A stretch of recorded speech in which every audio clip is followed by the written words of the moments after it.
আসন্ন ত্রয়োদশ জাতীয় সংসদ নির্বাচনকে সামনে রেখে আমরা আজকে আবারও কিশোরগঞ্জের মুক্ত মঞ্চে হাজির হয়েছি দুজন প্রার্থী এবং একজন নাগরিক সমাজের প্রতিনিধি নিয়ে। আমরা আজকে শুনবো যে কি স্বপ্ন দেখছেন তারা কিশোরগঞ্জ নিয়ে এবং কি কি ভাবনার কথা, প্রত্যাশা এবং প্রতিশ্রুতির কথা বলছেন ভোটারদের কাছে।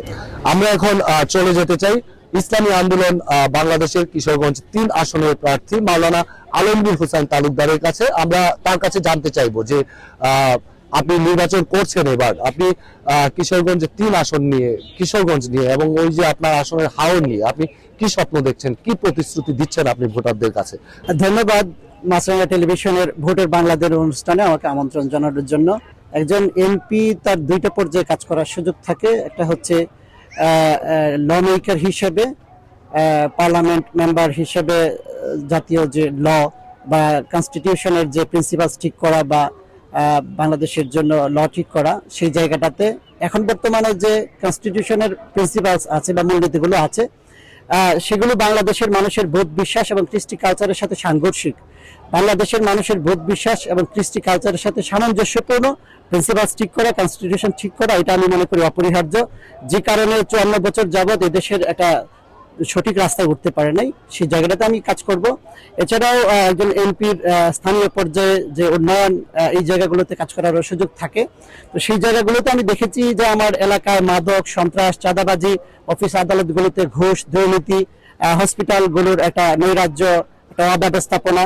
তো আমি যদি এমপি নির্বাচিত হই, ইনশাআল্লাহ আমার এলাকার মাদক বন্ধ করব, সন্ত্রাস বন্ধ করব, চাঁদাবাজি বন্ধ করব, অফিস আদালতগুলো থেকে ঘুষ দুর্নীতি বন্ধ করব এবং হসপিটালগুলোর যে একটা বেহাল অবস্থা, জনগণকে প্রাইভেট ক্লিনিকে চিকিৎসা নিতে হচ্ছে, সেই জায়গাগুলোতে আমি কাজ করব। জনগণ যেন সরকারি চিকিৎসাতেই সন্তুষ্ট থাকতে পারে, তাদের জন্য প্রাইভেট ক্লিনিকে যেতে না হয়, এই জায়গাটাতেও আমি কাজ করব। এছাড়াও রাস্তাঘাট, হ্যাঁ, এবং এতিম, বিধবা, অসহায় মানুষের যে বাজেট বরাদ্দ যেগুলো লুটপাট হচ্ছে, এগুলো বন্ধ করে একটা সুন্দর পরিবেশ তৈরি করবো ইনশাআল্লাহ। আমরা এবার চলে যাব কিশোরগঞ্জ 1 আসন থেকে বাংলাদেশের কমিউনিস্ট পার্টির মনোনীত প্রার্থী জনাব এনামুল হকের কাছে। জনাব এনামুল হক, কিশোরগঞ্জ 1 আসনে অনেক হেভিওয়েট প্রার্থী রয়েছে, সেখানে আপনি কমিউনিস্ট পার্টি থেকে আপনি নির্বাচন করছেন। আপনি কি নিয়ে যাচ্ছেন জনগণের কাছে? কতটা আশাবাদী যে আপনি তাদেরকে টপকে নির্বাচিত হতে পারবেন? কিশোরগঞ্জ এবং হোসেনপুরের জনগণ যদি আমাকে কাস্তে মার্কায় ভোট দিয়ে নির্বাচিত করেন, তাহলে মহান মুক্তিযুদ্ধের জন আকাঙ্ক্ষা বাস্তবায়নের জন্য আমরা লড়াই করছি। সেই বাস্তবায়নের জন্য আমরা লড়াই চালিয়ে যাব।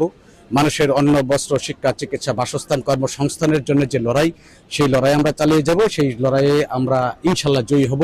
এই কিশোরগঞ্জের হেভিওয়েট প্রার্থীর কথা বলছেন, এই কিশোরগঞ্জে টমটম আন্দোলন, অটোরিকশার আন্দোলন, শ্রমিক আন্দোলন, দর্জি কারিগরদের আন্দোলন, লোড আনলোড শ্রমিকদের আন্দোলন, হকার্সদের আন্দোলন, ক্যাট মজুরদের আন্দোলন, কৃষকদের আন্দোলন, সমস্ত আন্দোলনে আমি এবং আমার পার্টি আমরা ছিলেন। আমরা মনে করি যে জনগণ যদি প্রকৃত জনগণের বন্ধুকে ভোট দেয়, তাহলে কাস্তে মার্কায় ভোট দেবে। কাস্তে মার্কায় যদি ভোট দেয়, আমাকে যদি কিশোরগঞ্জ হোসেনপুরের মানুষ নির্বাচিত করেন, তাহলে আমি কিশোরগঞ্জ এবং হোসেনপুরে প্রত্যেকটা প্রাইমারি স্কুলকে মডেল প্রাইমারি স্কুলে পরিণত করব, প্রত্যেকটা হাই স্কুলকে মডেল হাই স্কুলে পরিণত করব এবং আমাদের সম্মানিত শিক্ষকবৃন্দের যে দাবি, ন্যায্য দাবি, সেই ন্যায্য দাবি আমি পার্লামেন্টে উপস্থাপন করব, সোচ্চার ভাবে উপস্থাপন করব। এদেশের কৃষি ব্যবস্থাকে ঢেলে সাজানোর জন্য কৃষকদের যে সার, বীজ, কীটনাশক সুলভ মূল্যে দেওয়ার যে দাবি, আমি পার্লামেন্টে সোচ্চার ভাবে এটা উপস্থাপন করব। এদেশের প্রত্যেকটা হাসপাতালে, কিশোরগঞ্জের সৈয়দ নজরুল মেডিকেল কলেজ, কিশোরগঞ্জ সদর হাসপাতাল এবং হোসেনপুর হাসপাতালে পর্যাপ্ত ডাক্তার, নার্সের ব্যবস্থা রাখবো আমি, যাতে 24 ঘন্টা মানুষের ইনশাল্লাহ মানুষের যাতে চিকিৎসা সেবাটা পায়। এই কিশোরগঞ্জের শিক্ষিত বেকারদের কর্মসংস্থানের জন্য আপনার যুব মার্কেট, হকারদের জন্য হকার্স মার্কেট, এই কিশোরগঞ্জের যানজট নিরসনের জন্য আপনার অটো রিক্সাতে আমি 2টা কালার করবো, একটা হলো সবুজ আর একটা হলুদ। সকাল 6টা থেকে দুপুর 2টা পর্যন্ত এক কালার চলবে, 2টা থেকে রাত 10টা পর্যন্ত আরেক কালার চলবে, যাতে যানজট নিরসন হয়।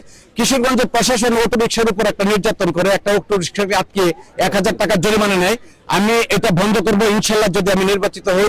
কিশোরগঞ্জে আপনার এই নসুন্দর নাব্যতা ফিরিয়ে আনবো। কিশোরগঞ্জে যে মাদকের যে সমস্যা, জন সচেতনতা বৃদ্ধি করবে, যাতে মানুষ মাদক গ্রহণ না করে।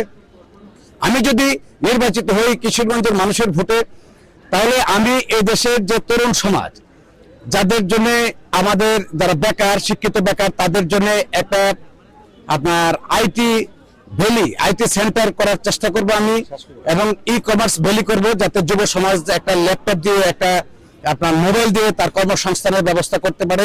আইটি বিশেষজ্ঞদেরকে এনে, এক্সপার্টদেরকে এনে আমি প্রতি 6 মাস অন্তর অন্তর আমি একটা একটা প্রোগ্রাম করব, যাতে এই স্কিল ডেভেলপমেন্টের জন্য। সকলকে ধন্যবাদ। আমরা শুনলাম দুজন প্রার্থীর কথা। আমরা এখন চলে যাব বীর মুক্তিযোদ্ধা এবং শিক্ষক এবং কিশোরগঞ্জ সনাকের সদস্য আব্দুল গনি স্যারের কাছে। আমি গনি স্যারের কাছে জানতে চাইবো যে আপনি প্রার্থীদের বিভিন্ন কথা শুনলেন, ভাবনার কথা শুনলেন, আপনার প্রত্যাশা কি নাগরিক সমাজের পক্ষ থেকে? আপনি কেমন কিশোরগঞ্জ চান এবং প্রার্থীদের কাছে আপনার চাওয়াটা কি? প্রার্থীদের কাছ থেকে আমার যে কিশোর জনগণের যে প্রত্যাশা, সেটা হলো অবকাঠামোগত উন্নয়ন, রাস্তার যোগাযোগের উন্নয়ন, এবং আমাদের রেলের যে দুরবস্থা সেটাকে উন্নত করার জন্য আমি ওদের কাছে আমি রাখবো। কিশোরগঞ্জের কর্মসংস্থানের জন্য যুবকদের জন্য ট্যাক্সা মিল ছিল, সেটা বন্ধ হয়ে গেছে ব্যক্তিগত কারণে। সেই ট্যাক্সা মিল যেন মিল করার কারণে স্থাপিত হয়, আর বিভিন্ন নতুন নতুন মানসম্পন্ন স্কুল কলেজের প্রতিষ্ঠিত হয়, এবং যে দুর্নীতি প্রশাসনের সাথে মিল রেখে যেন সংসদ সদস্য যারা হবেন তারা যেন এই দেশকে সুন্দর করে কিশোরকে করতে পারে।